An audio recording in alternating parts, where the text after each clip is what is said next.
Hello, I'm Malcolm Cox, and this is another edition of What We Are Reading. And since it's a lovely day here in Croxley Green, spring has sprung, we're outside.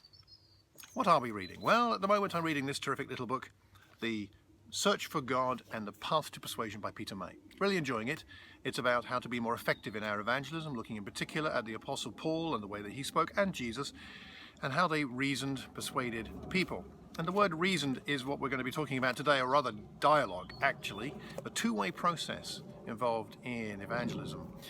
He points out that in Acts 17, Paul reasoned with people. Let's have a little dig into this passage, Acts 17, the beginning. He goes to the synagogue, that's Paul, and as was his custom, he's there for 3 days reasoning, it says, with them from the scriptures, explaining and proving that the Messiah had to suffer and rise from the dead. The consequence? Verse 4, some of the Jews were persuaded and joined Paul and Silas. So we have this reasoning followed by explaining and proving. Consequence, they're persuaded.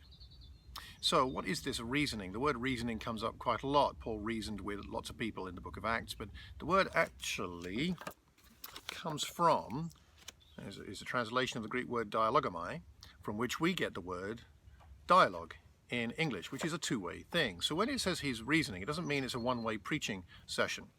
He's having some kind of dialogue. And this is very important. As Peter says, let's have a read here from chapter 44, page 44 of the book. Luke says he was explaining his message, implying a two-way dialogue, because you can only know if you are adequately explaining something when you get feedback.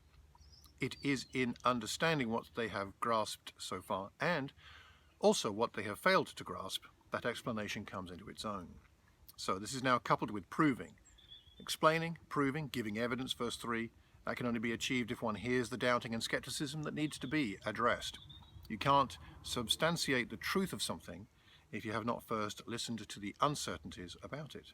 You then marshal your arguments to address specific questions. It is therefore in this two-way process of dialogue that Paul identifies and addresses these three crucial areas: ignorance, misunderstanding, and doubt.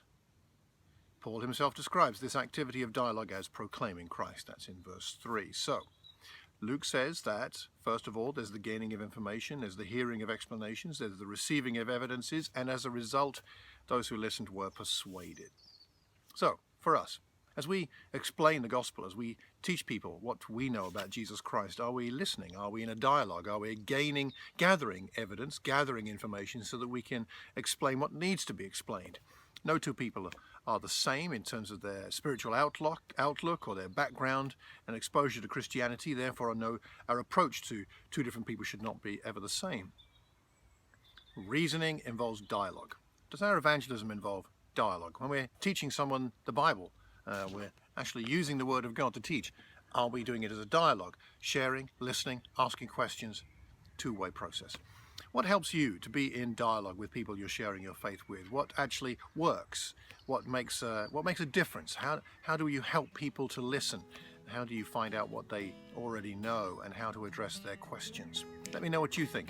You can email me, mccx@mac.com, or you can leave a message anywhere you hear or see this recording. Let's make sure we're in dialogue with people, because that's how we'll be able to reason with them and ultimately persuade them. Until the next time, I hope you have a wonderful day, and God bless.